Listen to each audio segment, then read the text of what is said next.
ওহে নারী, পুরুষদেরকে বললাম তোরা চক্ষু নিচু করো, চক্ষু কন্ট্রোল কর, লজ্জাস্থানকে হেফাজত কর। আল্লাহর কথা কত বিজ্ঞান ভিত্তিক, বিজ্ঞান সম্মত।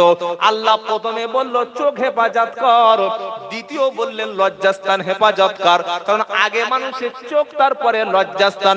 চোখে যখন দেখবে খারাপ ধারণা চলে আসবে। হে যুবক বন্ধুরা, তোমাদের পায়ে ধরে বলে যাচ্ছি, ফোনের মধ্যে যারা অশ্লীল ছবি দেখো, ফোনের মধ্যে যারা পর্ন ছবি দেখো, ফোনের মধ্যে ব্লু ফিল্ম যারা দেখো, তোমার আর জীবনে কোনো শান্তি হবে না। তোমার জীবন শেষ করে দিয়েছে, তোমার যৌবন শেষ করে দিয়েছে। তুমি জীবনে কখনো ভালো মানুষ আর থাকতে পারবে না। তাই কোম্পানিগুলো জানে চরিত্র নষ্ট করার জন্য ছেলে মেয়েদের হাতে একটা মোবাইল তুলে দিলে যথেষ্ট। তাই সরকার ফ্রিতে একটা মোবাইল দিয়ে দিচ্ছে, পড়ে থাক, 10,000 করে দিলাম। স্কুল থেকে, হ্যাঁ স্কুল থেকে তো দিচ্ছি, স্কুল থেকে না দিলে তাহলে চাকরির জন্য তো লাভালাভি করবে। বাবাজিরা, সোনালেরা, জ্ঞানী জনেরা, সুধী মানুষরা, আল্লাহ ভাইরা, ইসলাম আপনার হাতে তুলে দিয়েছে বই, ইসলাম আপনার হাতে তুলে দিয়েছে শিক্ষা, ইসলাম আপনার হাতে তুলে দিয়েছে মানবতা, ইসলাম আপনার হাতে তুলে দিয়েছে বিজ্ঞান গবেষণা। আর আমাদের সমাজ তুলে দিয়েছে কি? একটা মোবাইল নিয়ে, ব্যাস, আর কিছু চাস না। ওর মধ্যে সারাদিন মাথা গুঁজে পড়ে আছে। দেখবেন ট্রেনে বাসে উঠে এত বড় জানোয়ার তৈরি হয়েছে যারা অতিরিক্ত মোবাইল চালায়। একটা এরকম বৃদ্ধ মানুষ ঠক ঠক করে ট্রেনের মানে এই যে হ্যান্ডেল ধরে কাঁপছে, বাসে দাঁড়াতে পারছে না, বাস ব্রেক মারছে, উল্টে পড়ে যাচ্ছে। এই জানোয়ারটা একবার পর্যন্ত বলতে পারছে না যে চাচা প্লিজ প্লিজ সিট ডাউন, চাচা আপনি সিনিয়র বসুন, বলে কোনোদিন বলে? ওই এত মোবাইলের নেশায় পড়ে গেছে, পাশে যদি বাপ মরেও যায় খবর রাখবে না। এই মোবাইল এইরকম ভাবে চালানোটাই হারাম, ব্যবহার করবেন না, এই মোবাইল আপনার বিপক্ষে চলে যাবে। আজকের আল্লাহ যেন আমাদের যুবকদের হেফাজত করে, বলুন আমিন, বলুন আল্লাহুম্মা আমিন। দুনিয়ায় মোবাইল চালানো অনেক সহজ, কিন্তু জবাব দিতে পারবেন না। মেয়েদের কাছে মেসেজ করে ছেলেরা, তুই মেসেজ করছে ফোনে, hi hello I love you, তোমার জান প্রাণ, মেসেজ করে দিচ্ছে, করবেন কিছু লাভ নাই। আল্লাহ আপনার জন্য যেটা বরাদ্দ করেছে তার চাইতে বেশি হবে না। হবে? যদি বলেন হবে। কারণ দুনিয়াটা একটা ধোঁকা। দুনিয়াটা কি? যদি বলেন ইয়াওয়াদু আগাদুহুম লাউ ইউআম্মারু আলফাসানা ওয়া মা হুয়া বিমুজাগাজিহি মিনাল আযাব। এক পারা সূরা বাকারার 96 নম্বর আয়াতে আল্লাহ পাক শুনিয়ে দিচ্ছে, বান্দা শুনে রাখো, তোমরা যাদের দুনিয়ার প্রতি আকৃষ্ট হয়ে গেছে, ওই লোকগুলো মনে মনে করে 1000 বছর যদি আমার হায়াত দেওয়া হয় ভালো হয়। নামাজি ইমানদার মুমিন ব্যক্তি তারা কিন্তু লম্বা জিন্দেগি কামনা করে না, জিন্দেগি ছোট হলে ও ইবাদত করে তারা আল্লাহর ওলি হয়ে যায়। জোরে বলো সুবহানাল্লাহ। রাত যখন নামাজিরা পায়, রাতটাকে নামাজের মাধ্যমে কাটায়, দিনের মধ্যে সময় পেলে জিকির করে তাসবিহ পড়ে কাটায়। আর গরীব এতিম অসহায় দেখলে সহযোগিতা করে। মুমিন ব্যক্তি জানে আমার জীবনটা খুব ছোট, আমার জীবনটা খুব শর্ট, এই ছোট জীবনের মধ্যে যদি ভালো কাজ না করে রেখে যাই, মৃত্যুর আগে আমি বিপদে পড়ে গেলে কবরে কখনো আমাকে ফিরিয়ে আর জীবনে দেওয়া হবে না। 60 বছর 70 বছর হায়াত পেল, অথচ যার জীবনে ভালো কাজ করতে পারলো না, ওর মতো বড় ধ্বংস পৃথিবীতে অন্য কেউ আর হলো না। আল্লাহ পাক শোনাচ্ছে, তোমাকে যে ছোট্ট একটা জীবন দিয়েছি, 60 বছর 70 বছর 50 বছর হায়াত দিয়েছি, প্রতিদিন 6 ঘন্টা করে ঘুমাও, 1 ঘন্টা করে খাবার খাবে, 8 ঘন্টা করে ব্যবসা করবে, কিন্তু তুমি বান্দা জানো 1টা ঘন্টা শুধু আমার জন্য স্পেশাল রাখবে, ওটা দিনে 5 বার করে নামাজ, 1টা ঘন্টা বেঁচে নেবে, রাতে 8 ঘন্টা করে অন্ধকারে নীরবে জাহান্নামের ভয়ে তুমি কাঁদবে। সারাদিন ফোনে তুমি ব্লুটুথ সারাদিন অন করে কানে দিয়ে ফেসবুক ইউটিউব টুইটার ব্যবহার করছো, রাত যখন গভীর হবে দিনের আমলের জন্য তওবা করবে। রাত্রে বেলা কিংবা সুযোগ পেলে আল্লাহর কোরআনটা ফোনের মধ্যে একটু পড়তে শুরু করো, আযাব তোমাকে হালকা করা হবে। বাবাজিরা, সোনারা, লালেরা, মোবাইলের ফিতনায় সব শেষ। আগে ছোটবেলায় শুনতাম যে ছেলেরা মেয়েরা বিয়ের আগে প্রেম করে, শুনি নাই? আপনারা শুনেন নাই? কিন্তু এখন বলে না, ছেলেটা খুব ভালো, মেয়েটাও খুব ভালো, বিয়ের পরে স্বামী বাড়ি নাই, সারা রাত ফোনে ব্যস্ত আছে। মেয়েরা করছে না? করে না? করে না? এটার নাম হচ্ছে পরকীয়া। আর পরকীয়াটা আমাদের দেশে এখন লাইসেন্স হয়ে গেছে। আপনার স্ত্রী যদি আপনি ছাড়া 10টা পুরুষের সাথে ডেটিং করে, সেটিং করে, তাদের শারীরিক সম্পর্ক করে, আপনি কিছু বলতে পারবেন না, কারণ ওটা ফান্ডামেন্টাল রাইট। আর ইসলাম বলে দিয়েছে এটা হচ্ছে সম্পূর্ণ জিনা। কোন নারীর কথা মনে কল্পনা করা মনের অন্তরের জিনা। কানে কোন নারীর কথা শুনে তৃপ্তি পাওয়া, এটা কানের জিনা। ফোনে মেসেজ কোন নারীকে ডিস্টার্ব করা ফোনের জিনা। কারোর দিকে তাকানো থেকে তাকিয়ে তৃপ্তি পাওয়া, মনে মনে আনন্দ পাওয়া, উফ আল্লাহ যদি আমার এমনটা হতো, এটা হচ্ছে তোমার চোখের জিনা। তোমার চোখ অনেক আগে অন্ধ হয়ে গেছে, তাই তুমি আর মসজিদ দেখতে পাচ্ছ না। তোমার চোখ অনেক আগে কানা হয়ে গেছে, তাই তুমি কোরআনটা পড়তে পারছো না। তোমার কান অবৈধ নারীর কথা শুনে শুনে, তাই তুমি আল্লাহর আজান শুনতে পাচ্ছ না। তোমার হাত অনেক আগে পচে ক্যান্সার হয়ে গেছে, তোমার স্ত্রী ছাড়া অন্য নারীর শরীরে যেদিন হাত দিয়েছো, তোমার স্ত্রীর শরীর এখন তোমার কাছে আর তৃপ্তি লাগে না, ওটাকে একটা কাঠ বলে মনে হচ্ছে। আর পরের কেলুটাকে তোমার কাছে এখন চাঁদ বলে মনে হচ্ছে। তার কারণ কি? কারণ তুমি মরে গেছো, তোমার দিল পুড়ে গেছে, তোমার ঈমান চলে গেছে। এই রকম পোড়া দিল আর পোড়া ঈমান যদি কারোর হয়ে যায়, এখানে বসে তওবা করো, আর বাড়িতে গিয়ে চোখের পানিখানা ফেলে বলো, আল্লাহ আমি ছিলাম পাপী, আমি ছিলাম, যদি বলো আমি ছিলাম পাপী। কেউ জানুক আর নাই জানুক, আমি তো ছিলাম কত পাপী। সবাই মনে করছে লোকটা ডিগ্রি দেখেছিস, কি বক্তব্য করছে দেখি, সবাই ভাবছে। কিন্তু আমি যে কত বড় পাপী, এটা মূল্যায়ন আমি করতে পারবো। আপনারাও যেভাবে বসে আছেন, আমি কি বলতে পারবো যে এই লোকটা খারাপ? বলতে পারবো? আজকে আমার কাছে সবাই ভালো, সবাই জান্নাতি বলে মনে হচ্ছে, কিন্তু কাল সকালের পরে যখন এই ড্রেসটা পাল্টে, এই ব্যবহারটা পাল্টে, এই আচরণটা পাল্টে অন্য হয়ে যাবে, তখন বোঝা যাবে যে এটা কোন লোক। বুঝতে পারছেন না? পারছেন না? কেউ জানুক আর নাই জানুক, আমি তো জানি কত পাপী। পোশাকে আশাকে দেখো, এ দেহটা ঢেকেছি, আড়ালে জীবনেতে কত পাপনা করেছি। আজকের মানুষকে পোশাক থেকে মূল্যায়ন করা হয়। ও সাদা ড্রেস, মাথায় সাদা পাগড়ি, মারাত্মক বড় সুবিশেষ। কিন্তু এই যে সুফি হারাম খাচ্ছে চুপি চুপি, ওটা কেউ জানে না। কথা বুঝেছেন না? বুঝেন নাই? কথা বুঝতে পেরেছেন? তাই কবি বলছে, পোশাকে আশাকে দেখো, এ দেহটা ঢেকেছি, সমাজের আড়ালেতে কত পাপনা করেছি, জীবনে সমাজ সেবী হিসাবে তুলে ধরেছি, আমি তো জানি কত পাপী।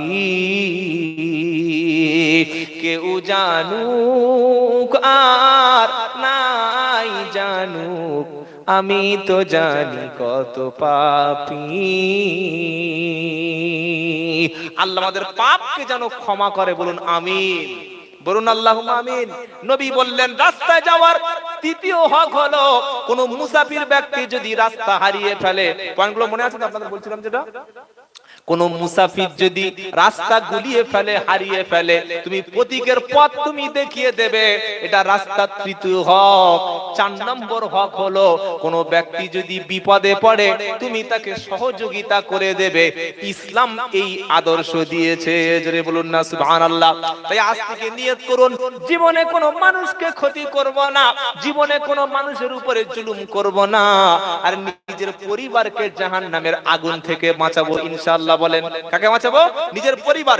ইয়া আইয়ুহাল্লাযীনা আমানু হাল আদুল্লুকুম, ইয়া আইয়ুহাল্লাযীনা আমানু কু আনফুসাকুম ওয়া আগলিকুম নারা ওয়াকুদুহান নাস ওয়াল হিজারা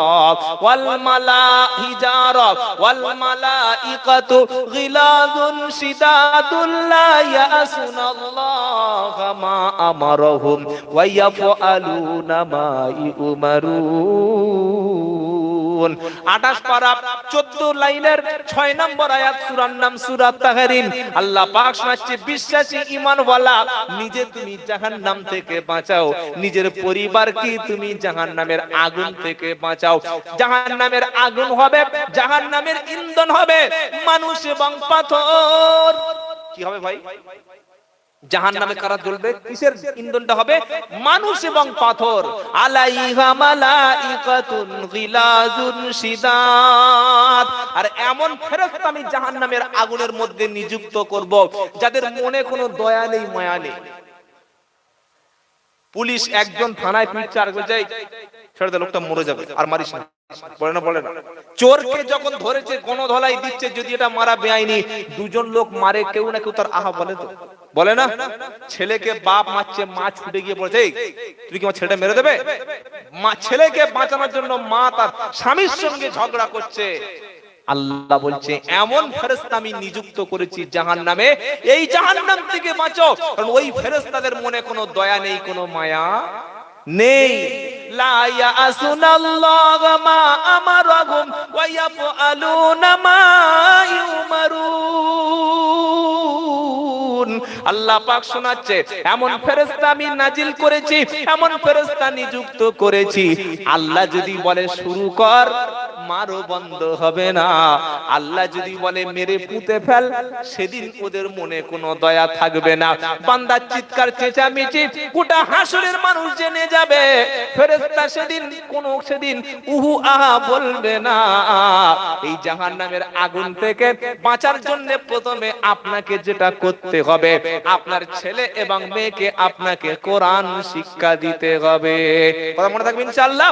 খায়রুকুম মান তাআল্লামাল কুরআনা ওয়া আল্লামাহু। আল্লাহর নবী সাল্লাল্লাহু আলাইহি ওয়াসাল্লাম বললেন, তোমাদের মধ্যে সবচাইতে উত্তম হলো তারা নিজে কোরআন শিখবে, যারা অপরকে কোরআন শিক্ষা দেবে যারা। জোরে বলুন সুবহানাল্লাহ। যারা পৃথিবীতে ওলি হিসাবে এসেছিলেন, বাংলার জমিনে বলুন, উত্তর ভারতে বলুন, বাংলাদেশে বলুন, পাকিস্তানে বলুন, পৃথিবীর যে প্রান্তে বলুন, ওলি যারা ছিলেন, তাদের সর্বপ্রথম টার্গেট ছিল মানুষ কিভাবে কোরআন জেনে যাবে। কথা মনে থাকবে ইনশাআল্লাহ। নিজের টাকায় খরচ করে, নিজের গাড়িতে তেল ভরে, নিজের পয়সা দিয়ে, নিজের টাকা নিয়ে মানুষের গ্রামে কোরআনের মাদ্রাসা করে দিয়েছিল। আর যে গ্রামে মক্তব মাদ্রাসা চালু আছে, যার ছেলেটা কোরআন শিখবে, নবীর জীবনীটা যার জীবনে থাকবে, ওই পাড়ায় কখনো মদের বোতল ধরা লোক থাকবে না। যে পাড়ায় কোরআন পড়া লোক বেশি থাকবে, নারী নির্যাতন সে পাড়ায় হবে না। যে পাড়ায় কোরআন পড়া লোক বেশি থাকবে, কোরআন যখন মানুষ জেনে যাবে, বাপ মার সঙ্গে তখন দুর্ব্যবহার করার লোক খুঁজে জোরে বলো পাবে না। আজ বৃদ্ধ বয়সে বাবাজি কেঁদে লাভ হবে না। ছেলে যখন ছোট ছিল সব শিখিয়েছো। ইংলিশ মাস্টার দুদিন পড়াবে, মাসে দিয়েছো 2000। সায়েন্স পড়িয়েছো দুটো টিউশনি দিয়ে, মাসে দিয়েছো 3000। হিস্ট্রি স্যারের জন্য দিয়েছো 1000। আর ছেলেকে আল্লাহ কখনো চেনালে না। ওই ছেলে কখনো তোমার জন্য আব্বা বলে ও ডাকবে না, কারণ আল্লাহ কি জিনিস তুমি চেনাও নাই। তুমি যখন আল্লাহকে চেনালে না, আল্লাহ তখন তোমার সম্মানটা ছেলেকে আর চেনাবে না। এবার যারা ছেলে মেয়েদেরকে কোরআন শিখিয়েছেন, আপনাদের যে মসজিদের মক্তব, নিয়ত করুন বসে বসে ছেলে এবং মেয়ে মাধ্যমিক পাস করবে। মাধ্যমিক পাস করার সাথে সাথে ছেলে যেন ইমামতি করার মতো যোগ্যতা অর্জন করবে ইনশাআল্লাহ। বলেন, মসজিদে ইমাম চলে গেছে, ঠেলাঠেলি করছে, এই তুই জানা, বলছে তুই জানা, ঠেলতে ঠেলতে 3 মিনিট জামাতে দেরি হয়ে গেছে। হয় না। ইমামতি চলে গেলে ইমাম মসজিদ থেকে ইমাম সাহেব বাড়ি গেছে, গিয়ে দেখছে মেয়ের শরীর খারাপ, 2 দিন আসতে পারে না। হয় তো এত লোক মসজিদে নামাজ পড়ার লোক নাই, চাইছে ওনার দিকে ও পড়াবে, দেখছে কার দাড়ি বড়, শওকতের দাড়িটা ঠিক না, হাফিজুলের বাবার দাড়িটা বড়। তুমি দাঁড়াও, যার দেখেছে দাড়ি বড়, ওর ভিতরে একটা আরবি আলিফ নাই বা নাই, ও যদি ঠেলে দেয় উল্টে পিছনে চলে আসবে। আমার ঠেকিস কেন? তো দাড়ি বড় বললে মাল তো ভিতরে নাই, দাড়ি বাড়ি কি করবো? দাড়ি কাটার টাকা নি বলে দাড়ি রেখেছি। কি কি বুঝতে পারলেন? একজনকে বলছে ও সামনে বলে কেন? পাঞ্জাবি ঝুলটা একদম মাটিতে লাফাচ্ছে। সবাই মনে করছে বড় আলেম, বড় কোরআনওয়ালা। কি ইমামতির জন্য পাঞ্জাবি পরা লোক আগে লাগে দাও? একটা ছেলে ভালো করে শোনেন, যোগ্য হাফেজ, যোগ্য মাওলানা, তার পাঞ্জাবিতে এই পর্যন্ত হাঁটুর নিচে 1 ইঞ্চি আছে।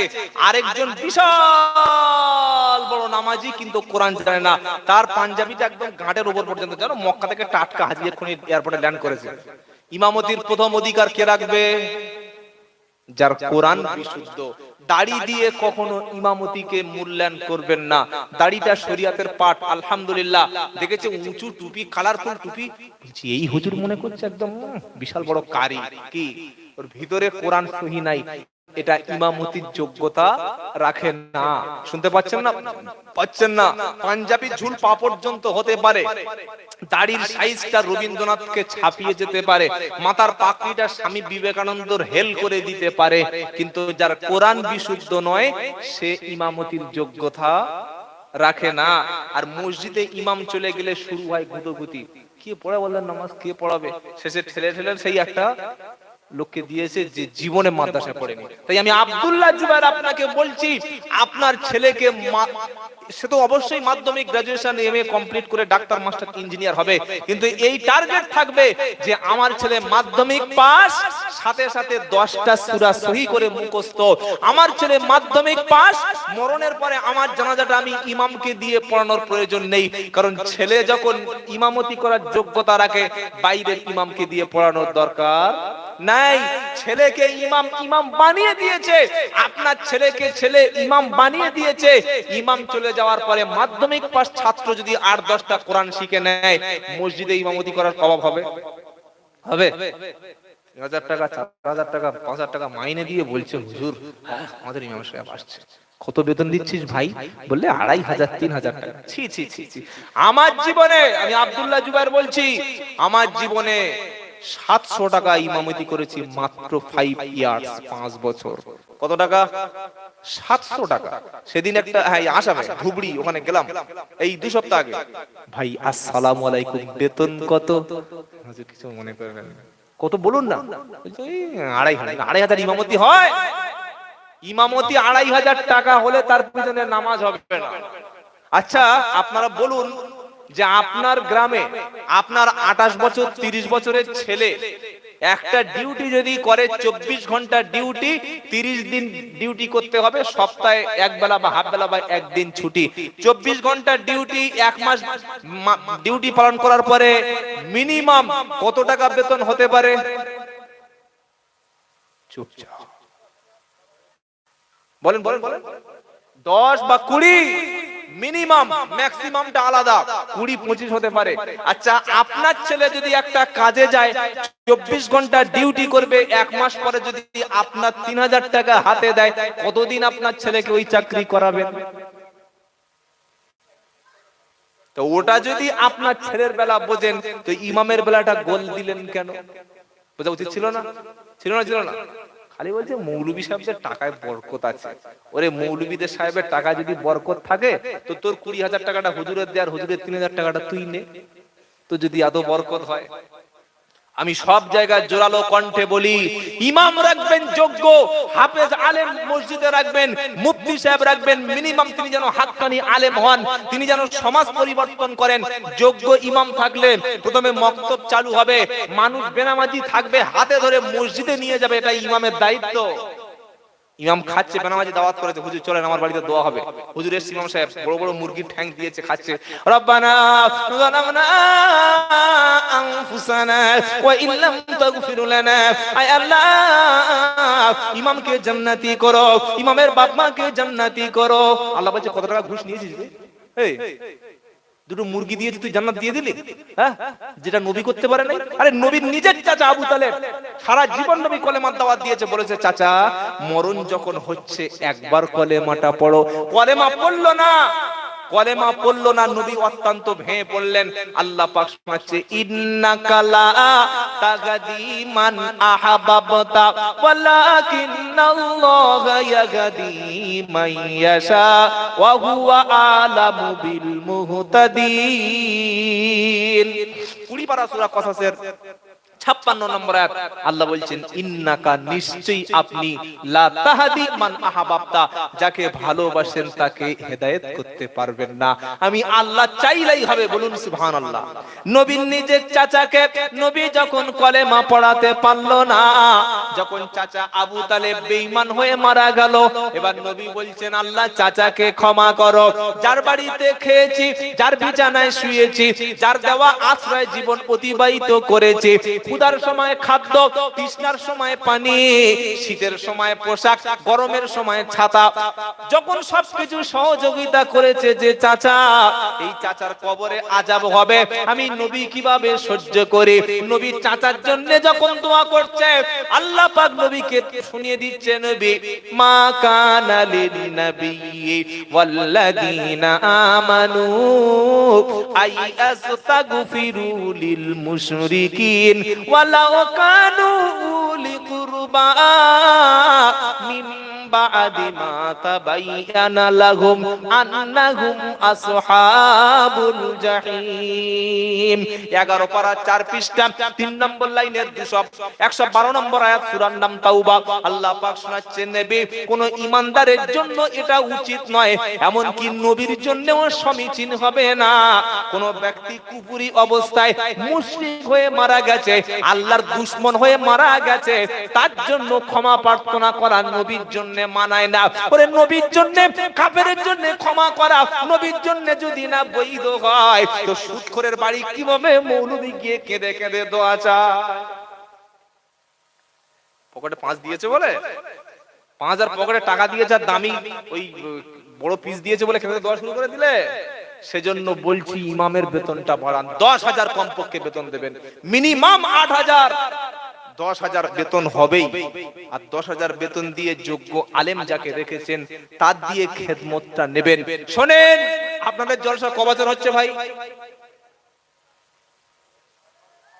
5 বছর আলহামদুলিল্লাহ যেন সারা জীবন আল্লাহ কবুল করে বলুন আমিন আমিন বলেন না আমি তো প্রথমে এসে বলেছি যে এত সুন্দর পরিবেশ আমার চোখে আমি জীবনে কখনো দেখিনি এতটা ডিসিপ্লিন তবে আপনারা যদি এই বাজার বা এই মেয়েদের একটু ঘোরাফেরা একটু যদি কন্ট্রোল করতে পারতেন আগামী দিন ইনশাআল্লাহ করবেন খুব ভালো হতো ভাই অনেক সুন্দর ডিসিপ্লিন 5 বছর জলসা হচ্ছে কিয়ামত পর্যন্ত হোক আমি আব্দুল্লাহ জুবায়ের চাই আর প্রতি বছর ভালো ভালো বক্তা আনবেন একদম যোগ্য বড় বড় ওলামা আমি তো ছাড়াপাটা লোক আমার কোনো ডিগ্রি নাই কোন রকমের 2-4 কথা যা শিখেছি মোটামুটি বলি কি আমি একটা ছাত্র এই বাবাজিরা সোনালালেরা ভালো করে বিবেচনা করুন জলসায় 2 ঘন্টায় দিলেন একটা বক্তাকে 12,000 15,000 10,000 2 ঘন্টা শুনতে পাচ্ছেন আপনারা 2 ঘন্টায় 10,000 12,000 পেল এটা একটা মাওলানা মসজিদে 30 দিনে 24 ঘন্টা ডিউটি করলেন উনি একটা মাওলানা উনি 30 দিনে 6,000 8,000 পেলেন উনি 30 দিনে 4,000 পেলেন ইনি 2 ঘন্টায় 12 পেলেন কিভাবে বেইনসাফি হলো না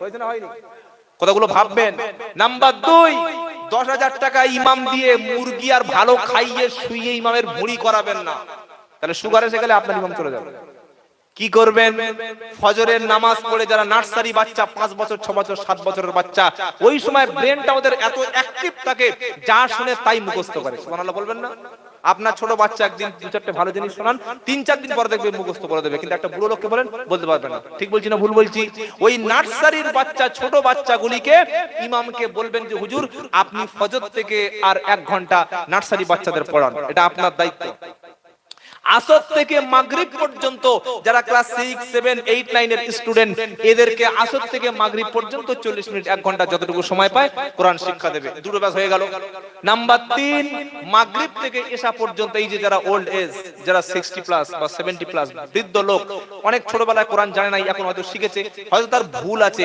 এইটা ইমাম সাহেব একটু তাকে ঠিক করে দেবে নাম্বার 3 নাম্বার 4 এশার নামাজের পর থেকে রাত 8টা 8:30 9টা পর্যন্ত 1 ঘন্টা করে যারা ব্যাচেলর যারা এই graduation complete MA MSc complete doctor লেখার শিক্ষিত মাস্টার বা যারা সারা দিন ব্যবসা বাণিজ্য করেছে এই লোকগুলি এশার পর থেকে 1 ঘন্টা করে কোরআন শিখবে আমি আব্দুল্লাহ জুবায়ের বলছি 10,000 টাকার ইমামকে বেতন দিয়ে 4টি করে ব্যাচ পড়ান আর আপনার মসজিদে সপ্তাহে 1 দিন করে রাত্রে বেলা এশার নামাজের পরে কিংবা মাগরিব থেকে এশা সপ্তাহে 1 দিন ইমামকে 2 ঘন্টা করে বক্তব্য দিন ইমাম যখন বক্তব্য করবেন কোরআন হাদিস থেকে রেফারেন্স দিয়ে কথা বলবেন।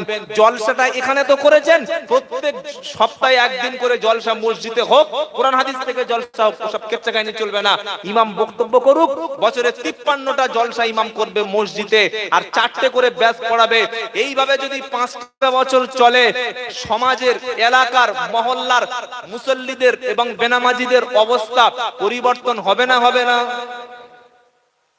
এইটা আমাদের করা দরকার ছিল না ছিল না? ছিল। তবে আলহামদুলিল্লাহ আপনাদের হুজুর ইমাম সাহেব বলছিলেন যে মক্তবের শিক্ষক কতজন আছে? 2জন শিক্ষক আছে। তার মানে আপনারা একটু সচেতন হয়েছেন, আর হুজুরে অনেক মেহনত করেছে। সচেতন হন, সচেতন হন। আমি বলে যাচ্ছি, আপনার টাকাটা কোন পথে যাচ্ছে একটু হিসাব করে নেবেন না? আপনি যে আমাকে 12 দিলেন, 14 দিলেন, 15 দিলেন, আপনি আমার কাছ থেকে কিছু খেদমত নেবেন না? আমি 2 ঘন্টা কতটুকু খেদমত করতে পারবো বলুন? আমি 2 ঘন্টা কতটুকু আপনাদের শেখাবো? কিন্তু উনি তো 30 দিন 24 ঘন্টা শেখাবেন। উনি তো এটিএম এর মতো সার্ভিস দিচ্ছেন, 30 দিন 24 ঘন্টা করে। ওনার কাছ থেকে শিক্ষা নিন। আপনি আমাকে 2 ঘন্টা পরে খুঁজেও পাবেন না, আর রাত্রে বেলা একবার শুয়ে পড়লে বক্তারা ফোনে কেউ তুলবে না, তুই যা, লেবে চলে গেল, ওই শেষ, সালাম আলাইকুম, গাড়ি উঠে গেল, আর কোনো খবর নেই। হ্যাঁ না বলেন? কিন্তু ইমাম ডাকলে ইমাম, কাঁদলে ইমাম, মরলে ইমাম, বাচ্চা হলে ইমাম, বাচ্চা না হলে ইমাম। হয় না? হয় না? হুজুর আমার বাচ্চা হয় না, দোয়া করুন। হয়েছে হুজুর, দোয়া করুন। মরে যাচ্ছে হুজুর, দোয়া করুন। হুজুর আমার ছেলে সুস্থ হয়ে গেছে, দোয়া করুন। পরীক্ষায় ফেল করছে, দোয়া করুন। পাস করেছে, দোয়া করুন। কোথায় দোয়াটা করে না বলে? সেজন্য ইমামকে সম্মান দেবেন। এর দ্বারা আমি কি যা বললাম আমরা খুব খারাপ ভাবলেন নাকি? আমি কি বলছি জলসা বন্ধ করে দিন? না, জলসা হবে, হোক, কিন্তু কোনটা আমাদের সমাজে বেশি প্রয়োজন এটা ভাববেন, একটু ভাবার কথা বলছি। তাই ইসলাম শিখিয়ে দিয়েছে, তুমি যদি তোমার ছেলে মেয়েদের হক আদায় করো, বৃদ্ধ বয়সে তোমার ছেলে মেয়ে তোমার বাপ মাকে সম্মান করবে, বলুন সুবহানাল্লাহ। আর বাপ মার প্রতি ছেলে মেয়েদের কি কর্তব্য আমি বলছি, কোরআনে আল্লাহ লিখে দিয়েছে যে এই আয়াতটুকু যদি তোমার ছেলে মেয়েকে ছোটবেলায় তুমি শিক্ষা দিতে পারতে, মক্তব মাদ্রাসায় পড়িয়ে ইমামের কাছে পাঠিয়ে তোমার ছেলে মেয়েকে যদি এই আয়াতের অংশটুকু শিখিয়ে দিতে পারতে, আজকের বৃদ্ধ বয়সে তোমাকে শীতে পড়ে থাকতে হতো না। আল্লাহ পাক শোনাচ্ছে, ওয়াকাযা রাব্বুকা আল্লা তা'বুদু ইল্লা ইয়াহু ওয়া বিল ওয়ালিদাইনি ইহসানা ইম্মা ইয়াবলুগান্না ইনদাকাল কিবারা আহাদুহুমা আও কিলাহুমা ফালা তাকুল লাহুমা উফফি ওয়ালা তানহারহুমা ওয়া কুল লাহুমা কওলান কারীমা। জোরে বলুন সুবহানাল্লাহ। 15 পারা 3 পৃষ্ঠা 7 নম্বর লাইনে 23 নম্বর আয়াত। এখানে বাপ মার সঙ্গে ছেলে কি ব্যবহার করবে আল্লাহ পরিষ্কার লিখে দিয়েছেন, সুবহানাল্লাহ বলেন। এটা আপনি বাড়িতে গিয়ে এই সূরা বানী ইসরাঈলের 23 নম্বর আয়াতটা ইমাম সাহেবের কাছে নিয়ে ছেলেকে একটু বসে শুনিয়ে দেবেন, দেখবেন ছেলে আপনাকে সম্মান করতে বাধ্য। সুবহানাল্লাহ বলবেন না? কারণ নবী বলেছেন পৃথিবীতে 3 ব্যক্তির দোয়া কবুল হয়। এখানে আল্লাহ সেই বাপ মার কথা বলেছেন, সিদ্ধান্ত আল্লাহ দিচ্ছেন। ওয়াকাদা রাব্বুকা আল্লা তা'বুদু ইল্লা ইয়াহু ওয়া বিল ওয়ালিদাইনি ইহসানা। আল্লাহ বলছেন চূড়ান্ত সিদ্ধান্ত আমি আল্লাহ করে দিয়েছি। আল্লাহ যখন কোন সিদ্ধান্ত করে, এই সিদ্ধান্ত নামাজি মুমিন ব্যক্তি মানবে না, ছেড়ে দেবে। বলেন নিশ্চয়ই মানতে বাধ্য। কোরআন বলছে চূড়ান্ত সিদ্ধান্ত হয়ে গেছে, আল্লাহ ছাড়া অন্য কারোর ইবাদত করবে না, আল্লাহ ছাড়া অন্য কারোর কাছে সাহায্য চাইবে না, আল্লাহ ছাড়া অন্য কারোর নামে শপথ করবে না। অনেক মানুষ আছে দেখবেন মায়ের নামে বাপের নামে কসম খায়, খায় না? নবী বললেন মান হালাফা বিগাইরিল্লাহি ফাকাদ আশরাক। আল্লাহ ছাড়া যদি মায়ের নামে বাপের নামে দাদার নামে কাবা শরীফের নামে দুনিয়ার কোন ব্যক্তির নামে কসম করে, সে ব্যক্তি ঈমান থেকে খারিজ হয়ে গেল। কসম শুধু হবে একমাত্র কার জন্য? জোরে বলুন, আল্লাহর জন্য। মিথ্যা কসম কখনো করবেন না। আর আল্লাহ ছাড়া অন্য কারোর কাছে কপাল নিচু করে সেজদা দেওয়া জোরে বলো যাবে না। আল্লাহ ছাড়া কারোর কাছে সাহায্য যেন চাইবে না। তারপরে আল্লাহ শুনিয়ে দিচ্ছে ওয়াবিল ওয়ালিদাইনি ইহসানা। আমি আল্লাহ আল্লাহর পরেই শুনিয়ে দিয়েছি তোমার বাপ মা, তাদের সঙ্গে ইহসান করো। আজকের মা ছেলেরা পরিবর্তন কখন হয় জানেন? বিয়ের আগ পর্যন্ত পুরো ছিল একদম মা মনে করেছে সত্যি একটা ছেলে আমি জন্ম দিয়েছি। বিয়ে করার পর থেকে বিবি বাপের বাড়ি থেকে শ্বশুর বাড়ি এসে দেখছে যে ছেলেটা মা ভক্ত। মেয়েটা মনে করছে এত মা ভক্ত হলে সংসার করা যায়, ভালো লাগে না। কানে কানে বলছে এই দেখো তোমার মা তো বুড়ি মেয়ে, তোমার বাপ তো বুড়ো, এক পয়সা তো উপার্জন করতে পারে না, তোমার তিনটে ছোট ছোট ভাই আছে, দুটো বড় বড় বোন আছে, কালো দেখতে ভালো নয়, তুমি সারা জীবন গরুর মতো একই সংসার থাকবে? এক কাজ করো, বাপ মা ছেড়ে চলো আমরা দুজনকে ফ্ল্যাটে থাকি। এরকম কূট যুক্তি আপনাদের মাথায় কারো দিয়েছে? এই আব্বা বলছে দিয়েছে, ইনি বলছে দিয়েছে, তার মানে ইনি যদি নিয়ে থাকে আপনারাও নিয়েছে না। দেয় বিবির কাছে বলবেন হ্যাঁ ঠিক আছে, বলছে ঠিক আছে, কিন্তু সকাল হলে সম্পূর্ণ উল্টে যাবে। মাকে কখনো অসন্তুষ্ট করা, জোরে বলো, নবীর কাছে প্রশ্ন করা হলো সবচাইতে বেশি ইহসান করব কার কাছে? এখানে কোরআনের আয়াতটা শুনেন, ওয়াবিল ওয়ালিদাইনি ইহসানা। আল্লাহ পাক শোনাচ্ছে বাপ মার সঙ্গে ইহসান করবে। সবচাইতে উত্তম আচরণটা পৃথিবীতে তোমার আব্বা মায়ের সাথে হবে। আর আমরা উত্তম আচরণ করি জলসার বক্তার সাথে। হুজুর এসছে, হুজুর ঠান্ডা পানি না গরম পানি, লাল চা না দুধ চা, সরু চাল না মোটা চাল, মোটা মাংস না গরুর মাংস নাকি চিকেন খাবে, কোন মাছটা খাবে বলো? আর আব্বা ছোটবেলায় থেকে সারা জীবন ছেলেকে মাছের কাঁটা বেছে বেছে খাইয়েছে। ছোট যখন বাচ্চা ছিল কাঁটা মুখে তুলে দিয়েছে, এই কাঁটা বার কর, মাছ বার কর। বাপ মাছ থেকে তুলে কাঁটাগুলো একটা একটা করে ছাড়িয়ে তোমার মুখে সেই মাছটা বেছে দিয়েছিল। আজকের হুজুরকে তুমি বড় মাছ খাওয়ালে, হুজুরকে বড় মুরগির মাথা খাওয়ালে, তোমার বাপটা পাশে বসে চোখের পানি ফেলেছে। একবার কি তোমার বাপকে ডেকে খাওয়াতে পেরেছো বলো? যারা ডেকে খাইয়েছে, যারা ডেকে খাওয়ায়, এই রকম ভালো মানুষ আছে যারা, ভেবে রেখো দুনিয়াতে জান্নাতি ছেলে তারা। জোরে বলো সুবহানাল্লাহ। হুজুর কাঁটা খেয়ে মুরগির খাবার নষ্ট করে চলে গেছে, বলছো আব্বা এগুলো একটু খেয়ে নাও। লজ্জা লাগে না? জুতোখোর মাল কোথাকার। হুজুরের কাঁটা খাওয়াচ্ছি বাপকে, আগে বাপ আগে মা, কারণ এদের দোয়াটা 100% কবুল হবে। নবী বলে গেছেন, জোরে বলুন সুবহানাল্লাহ। নবী বলেছেন, মুখস্থ করেন, 3 ব্যক্তির দোয়া কবুল হবে। আমার সঙ্গে বলেন 3 ব্যক্তির দোয়া, সবাই বলেন 3 ব্যক্তির দোয়া কবুল হবে। মুখস্থ করুন। নাম্বার 1 বাপ মা, নাম্বার 2 মুসাফির, যিনি সফরে থাকেন, নিজের বাড়ি ছেড়ে 48 মাইল আর 77-78 কিলোমিটার নিজের বাড়ি থেকে চলে যায়। 15 দিনের কম যদি কোনো জায়গায় থাকে আর 78 কিলোমিটার স্থান যদি দূরত্ব চলে যায়, ওই অবস্থায় দোয়া করলে তার দোয়া আল্লাহ কবুল করবেন। জোরে বলুন সুবহানাল্লাহ। নাম্বার 3 নবী বলেছেন মাজলুম, বিনা কারণে একটা ব্যক্তির উপরে জুলুম হচ্ছে। আপনি আপনার স্ত্রীকে যেদিন বিয়ে করেছেন সেদিন মাকে আপনার শ্বশুরকে বলেছেন, শ্বশুর সেদিন আপনার হাত ধরেছিল, শাশুড়ি সেদিন হাত ধরে বলেছে জামাই হে আমার কলিজার টুকরা ছেলে, আমার 22 বছরের কলিজার টুকরা মেয়েটাকে তোমাকে দিয়ে দিলাম, আমার মেয়েকে কখনো কষ্ট দিও না, আমার মেয়েকে কখনো ঠান্ডার সময় আমি কাপড় ধুইতে বলিনি, আমার মেয়েকে কখনো আমি গরমের সময় উনুনের পাশে বসিয়ে ঘন্টার পর ঘন্টা মুখ পড়াইনি, আমার মেয়েকে কখনো আমি ধাপ দিয়ে কাঁদাইনি, আমার মেয়েকে খাওয়ার সময় কষ্ট দিইনি, আমার মেয়ের পোশাক ছিঁড়ে যাওয়ার আগে পোশাক দিয়েছি, তুমি এটাকে তোমার কাছে আমানত দিয়ে গেলাম, তুমি এটাকে নিয়ে নিজের মতো নিজের জীবন মনে করে দেখো, ওই স্ত্রীটাকে নিয়ে আজকের ভালো ব্যবহার করেছি না তাকে প্রতিদিন 2-3 বার করে কাঁদাই ভেবে ভেবে বলো?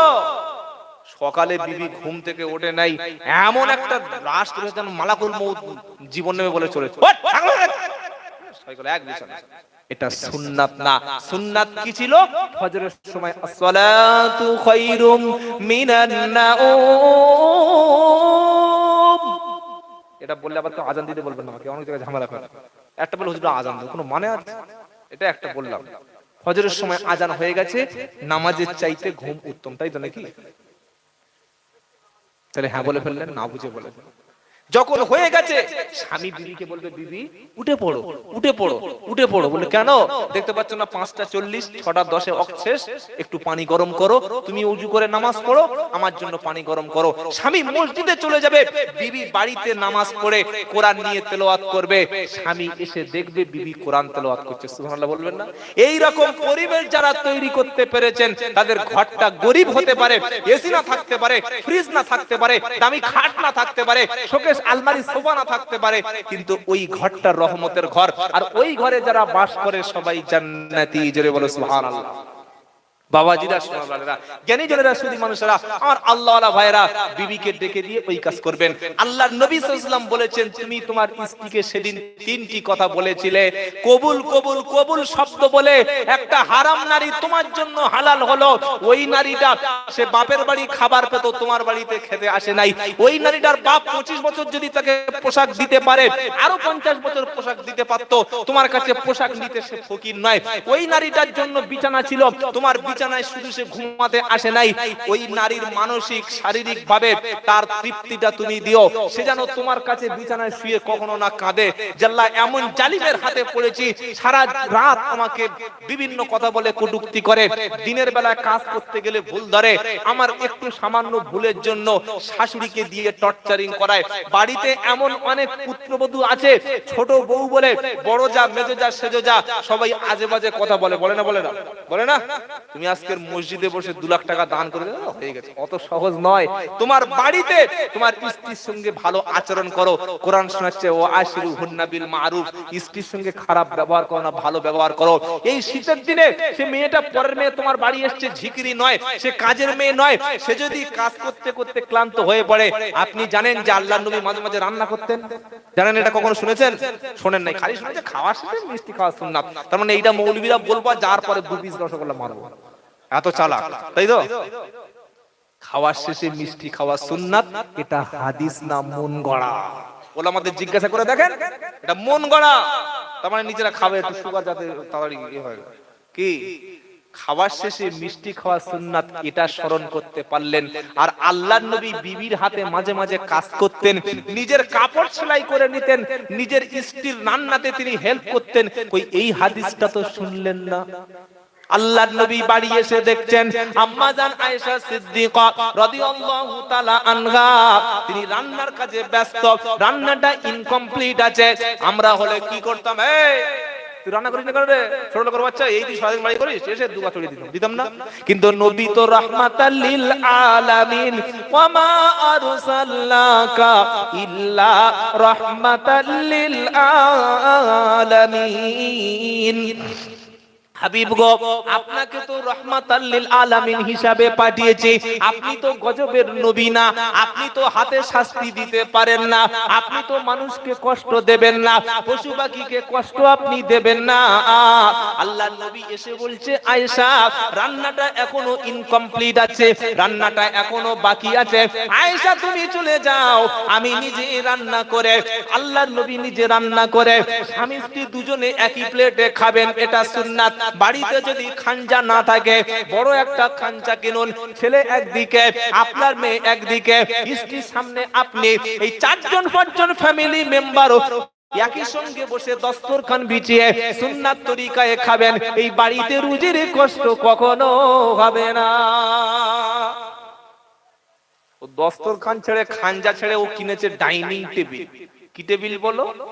Dining table. আর কাঁটা চামচ মারছে মারছে, শেষে হাফ খাবার নষ্ট করে ফেলে দিচ্ছে। আল্লাহর নবী বলছেন, তোমরা চেয়ারে হেলান দিয়ে খেও না। বর্তমান পরীক্ষা করে দেখা গেল, মানুষ যখন চেয়ারে হেলান দিয়ে খায়, আচ্ছা আপনি, আপনাদের সবাইকে বলছি, আমার দিকে লক্ষ্য রাখেন। এইভাবে বসেছি, দেখতে পাচ্ছেন আমার দিকে? আর এই রকম বসা, দুটো কি এক? বলেন। আপনি বাড়িতে গিয়ে একবার এইরকম ভাবে বসে স্ট্রেট হয়ে বসে খাবেন, আর এই রকম চেয়ারে হেলান দিয়ে বসে খাবেন, দেখবেন আপনার স্টোমাক, যে খাবার যেখানে মানে আপনার ভিতরে পেটের মধ্যে যেখানে খাবারটা ডাইজেস্ট হচ্ছে, যেখানে ওখানে দেখবেন খাবারের হজমের তারতম্য হবে। 1400 বছর আগে নবী বলে গেছেন, হেলান দিয়ে খেও না। বলুন সুবহানাল্লাহ। তুমি চেয়ার বেছে নিয়েছো, নাও, কিন্তু হেলান দিচ্ছ দাও, নবী তো করতে পারেনি, করেনি, তুমি করছো কেন?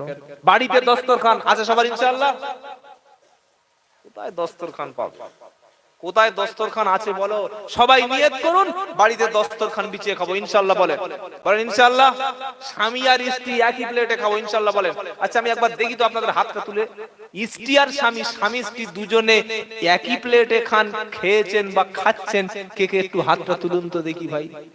একজন, দুজন, বাহ মাশাআল্লাহ। মোটামুটি ইমাম সাহেবের মেহনত যতটুকু দেখলাম আলহামদুলিল্লাহ ভালোই মেহনত করেছে, বা মোটামুটি মেহনত চলে, দিনের মেহনত চলে আলহামদুলিল্লাহ। আলেমদের সঙ্গে, দিনের দায়ীদের সঙ্গে, হাক্কানি নামাজি মুসাল্লিদের সঙ্গে সম্পর্ক রাখলে, নবীর সুন্নাত ওয়ালা লোকদের সাথে সম্পর্ক রাখলে এগুলি হবে। আর তা না হলে জীবনের দস্তরখান কি জানে না। ইমাম এসে বলে যায় অনেক দস্তরখানটা বিছিয়ে আন, ও গিয়ে মা এসে পুরাতন সাইজাতে নেয়, বলছে ও যে দস্তরখানটা কি বলছে, মার শাড়িটা দস্তরখান না পাকলে গাছে কাপড়ে পোকা কথা। দস্তরখান খাবেন, খাদ্য পড়ে গেলে তুলে খাবেন, অপচয় করবেন না। আল্লাহর নবী বাড়ি এসে একদিন দেখছেন আয়েশা সিদ্দিকা কিছু খাবার নষ্ট হচ্ছে, পচে যাচ্ছে। নবী বললেন আয়েশা সিদ্দিকা রাদিয়াল্লাহু তাআলা আনহা, যে বাড়িতে খাবার অপচয় হয়, খাবার নষ্ট হয়, ওই বাড়িতে কখনো রহমতের থাকে না, বরকত থাকে না। তাই ইসলাম বলছে তুমি অপচয় করো না, যতটুকু খাবার খাবেন ততটুকু খাবার নেবেন, যতটুকু খাবার প্রয়োজন ততটুকু খাবার খাবেন। পেটকে তিনটে ভাগ করবেন, একটা থাকবে খাবার, একটা থাকবে ফাঁকা, আরেকটা কি থাকবে? পানি। এই রকম পেট ভাগ হবে তিনটে, তাহলে জীবনে কখনো ভুঁড়ি হবে না। প্রত্যেক মাসে 3টি করে রোজা রাখবেন। বিশ্বনবী আরবি মাসের 13, 14, 15, 13, 14, 15 3টি করে রোজা রাখবে যারা, সারা মাস নফল রোজা রাখার সওয়াব পাবে তারা। জোরে বলুন সুবহানাল্লাহ। আপনি খেতে বসেছেন, কোন ভিখারি এসে, ফকির এসে, ইতিম অসহায় এসে দরজার সামনে দাঁড়িয়ে বলছে কিছু খেতে দাও, আপনি আপনার স্ত্রীকে বলবেন কেউ যেন আপনার বাড়িতে এসে না খেয়ে যেন না যায়, যে আপনার বাড়িতে আসবেন দুনিয়াতে একটু খাওয়া দেবেন, মিষ্টি একটু ভালো ব্যবহার করবেন, এক গ্লাস পানি খেতে দেবেন, আল্লাহ জান্নাতে খাওয়াবে। জোরে বলো। সেদিন আল্লাহ যখন বান্দাদেরকে খাওয়াবে, কুলু ওয়াশরাবু হানিআম বিমা আসলাফতুম ফিল আইয়ামিল খালিয়া। 29 পারা সূরা হাক্কার একদম 30-32 নম্বর আয়াত। আল্লাহ সেদিন নামাজি মুসাল্লি ঈমানদারদেরকে বলবে কুলু ওয়াশরাবু, খাও এবং পান করো, খাও এবং পান করো। পূর্বের জিন্দেগিতে 60 বছরের হায়াতে, 70 বছরের জীবনীতে, 90 বছরের লাইফেতে মানুষকে খাইয়েছো, মানুষের বিপদে তুমি সাহায্য করেছো, তাই আল্লাহ তোমার খাবারের ব্যবস্থা করে দিলাম। এলাকার ধনী লোকের বিয়ে হলে গরিব মানুষ দাওয়াত পায়, দাওয়াত দেবে? কারণ গরিব মানুষকে দাওয়াত করলে ও তো গিফট নিয়ে যেতে পারবে না। কি প্রধান, MLA, MP, doctor, master, engineer আগে থেকে ওদেরকে ইনভাইটেশন কার্ড পাঠিয়ে দেবে, বলবে আমার মেয়ের বিয়ে ডিসেম্বরের 23-24, আপনাকে 22, 23, 24, 25 4 দিন দাওয়াত। কদিন? আর বিয়ে হচ্ছে 2 দিন। বললে কেন এত? বললে আরে ভাই আপনার মতো লোক থাকা মানে আমার সম্মান বেড়ে যাবে। এই বোকা, তুমি ধনীকে দাওয়াত করলে সব ধনীকে করো, তুমি সম্মানিত লোককে দাওয়াত করলে তোমার বাড়ির পাশে যে লোকটা মানে লেবার, রাত 12টার সময় তুমি যখন অসুস্থ হয়ে, তোমার আব্বা যখন হার্ট অ্যাটাক করে মারা গেছে, তারপরের দিন কবর খোলার জন্য ওই ধনী লোককে দাওয়াত করো তো দেখি। আসবে তো? আসবে না? জানাজায় পর্যন্ত আসবে না, বুঝলেন? আর যদি আসে অফিসারের মতো লাভবে, ও ওযু ছাড়াই জানাজা পড়ে পড়াবে। কি বুঝলেন? বলে ওযু ছাড়াই মাল জানাজা পড়ে পড়ে চলে যাচ্ছে। সেজন্য গরিবকে খবর দাও। তোমার বাড়ির বিয়েতে ধনী খাচ্ছে, গরিবরা দাওয়াত পাচ্ছে না কেন? তোমার মেয়ের বিয়েতে সবাই দাওয়াত পেল, ওই মামারা বাচ্চাটা দাওয়াত পেল না কেন? এটা ভাবা দরকার ছিল না? তোমার বাড়ির বিয়েতে, তোমার বাপের কোনো একটা বা তোমার বাড়িতে কোনো অনুষ্ঠানে সবাই দাওয়াত পেল, সবাই ইনভাইটেশন কার্ড পেল, মসজিদের ইমাম আর মুয়াজ্জিন পচে গেল কেন? ইমাম মুয়াজ্জিনকে আগে বলে না বিয়ের দিন সকালে বলে?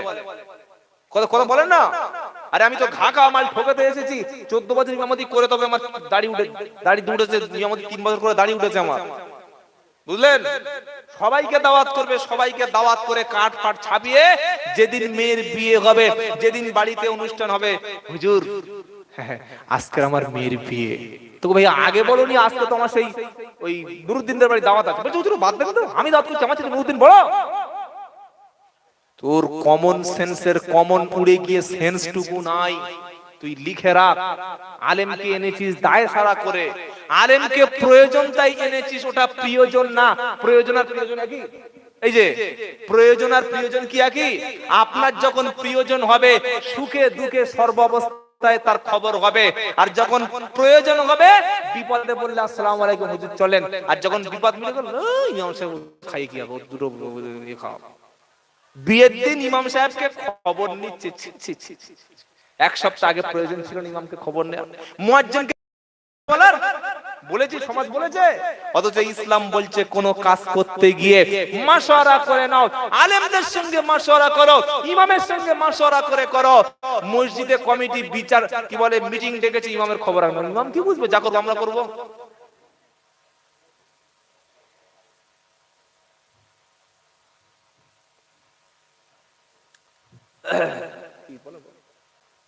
বাবাজিরা সোনালালেরা জ্ঞানী জনের শুরু করছে, ওরে বাবা তো অনেক রাত হয়ে গেল। এটা আপনারা যেটা করেছেন এটাও খুব ভালো, আর আমাকে ওই বেশিরভাগ জায়গায় 2.5 ঘন্টা 3 ঘন্টা বলতে হয়, আমি তো সেটাই বলি। বিশ্বাস করুন, আমি বলি একটা বক্তাকে যখন আপনি টাকা দেবেন কমপক্ষে 3 ঘন্টা বলিয়ে নেবেন না, কি বলছেন বলেন? 3 ঘন্টা তো একটা বক্তার আলোচনা উচিত। প্রথমে উঠে আসসালামু আলাইকুম ওয়া রাহমাতুল্লাহ, তারপরে নাহমাদু ওয়ানাস্তাইনু বলতে বলতে 10 মিনিট গেল, তারপরে গজল একটা আমি যেরকম পড়লাম কয়েকটা এরকম বলতে বলতে ও 15 মিনিট গেল, তারপরে একটা ঘটনা ধরলো ওখানেই চলে গেল একদম 1 ঘন্টা, শ্রোতা হা করে তাকিয়ে আছে। শেষে কখন 1.5 ঘন্টা পার হয়ে গেল, একবার দোয়া টোয়া করে ব্যাস কিয়াম সালাম করে বাড়ি চলে গেল। এটা যেন না হয়। বক্তাকে 3 ঘন্টা টাইম দেবেন, আর বক্তাকে বলবেন যে হুজুর আমাদের এলাকায় এই সমস্যা আছে, কোরআন হাদিসে এই সমস্যার সমাধানটা কি আপনি বলে দিয়ে যান। এটা ভালো হওয়া উচিত ছিল না? ছিল না? কিংবা বক্তাকে বলবেন যে হুজুর আমাদের এখানে জলসায় এসে আপনি এই সাবজেক্টে আলোচনা করবেন। আমি তো সব কমিটিকে বলি, যে কোনো কমিটি ফোন করে বললাম ভাই আপনার এলাকায় কোন বিষয়ে কথা বললে ভালো হবে, তখন বলে হুজুর এই বিষয়ে। বলছে হুজুর কেউ তো আলোচনা জিজ্ঞাসা করার দরকার তো আছে। সন্ধ্যা থেকে একটা লোক, ধরুন আমার আগে হযরত কোরআন থেকে খুব সুন্দর কথা বলছিলেন, যিনি বলেছেন নামাজ সম্পর্কে বললেন, আমিও নামাজ সম্পর্কে বললাম। আমার ভাই হাফেজ সাইফুল্লাহ সাহেব, উনি অনেক দূর থেকে এসেছেন, উনিও যদি সেই একই নামাজের কথা বলেন, তো ইসলামে কি আর অন্য কোনো বিষয় নাই? বক্তা 4টে দাওয়াত করেন আর 2টো দাওয়াত করেন, একটা করে সাবজেক্ট 1 বছর আগে বলে দেবেন যে হুজুর কোরআন হাদিসে ইজমা কে আছে, এই সাবজেক্টের উপরে কি কি আলোচনা আছে আপনি একটু আমার সঙ্গে এই সঙ্গে আলোচনা করবেন। উচিত ছিল না? ছিল না? ছিল না? এগুলো একটু ভাবুন। আর এই জলসাগুলো এখন এই একটা রেওয়াজ, জলসা দিতে হয় দেবে কেন? দিতে হয় দেবে কেন? জলসার দিন ব্লাড ডোনেশন ক্যাম্প করুন, এটা ভালো কাজ। জলসার দিনে শীতবস্ত্র বিতরণ করুন, ভালো কাজ। যারা এলাকার বিভিন্ন মসজিদের ইমাম তাদেরকে সংবাদ, নারায়ে তাকবীর। পশ্চিমবঙ্গের একজন বিখ্যাত মানে বক্তা, আমার অত্যন্ত মহব্বতের মানুষ, হাফেজ সাইফুল্লাহ সাহেব, অনেক দূর থেকে এসেছেন। বাসন্তী কোথায়? আপনারা বাসন্তী বেড়াতে যান না? লোক সব সুন্দরবনে যান না? সুন্দরবন থেকে এসেছেন। হযরত একটা মাদ্রাসা করেছে অনেক মেহনত করে, আল্লাহ পাক তার মাদ্রাসাকে যেন কবুল করেন, বলুন আল্লাহুম্মা আমিন। আমি একটা সেই আলেমকে দাওয়াত করে বেশি টাকা দিন, যে আলেমের মাদ্রাসা আছে, মসজিদের খেদমত আছে, টাকা নিয়ে গাড়ি আর বাড়ি কোনো খবর নাই, তাদেরকে টাকা একটু কম দেবেন, মনে রাখবেন। এটা বললে আমাকে পয়সা দেবে কিনা সন্দেহ আছে। আমার ভাই হাফেজ সাইফুল্লাহ সাহেব, আল্লাহ তার সম্মান বাড়িয়ে দিক, তিনি একজন বলিষ্ঠ কণ্ঠ, অনেক ভালো কথা তিনি বলবেন। ভাইয়ের একটা মাদ্রাসা আছে, যদি কোনো সময় যান তো দেখে আসবেন, আল্লাহ যেন তাকে, আমি একটা মাদ্রাসা ইদানিং করেছি ইনশাআল্লাহ, শুরু হয়েছে, ছেলেমেয়েরা পড়ছে, দোয়া করবেন, আমিও দোয়া করি ভাইয়ের জন্য। আল্লাহ পাক তাকে এবং আমাদের সবাইকে যেন হক কথা বলার তৌফিক দান করে, বলুন আমিন। এখনো পর্যন্ত যারা বাইরে আছেন ভাই, আরো অনেক মূল্যবান কথা বলবেন, সেগুলো আমরা শুনবো। একটু দরুদ শরীফ, আল্লাহুম্মা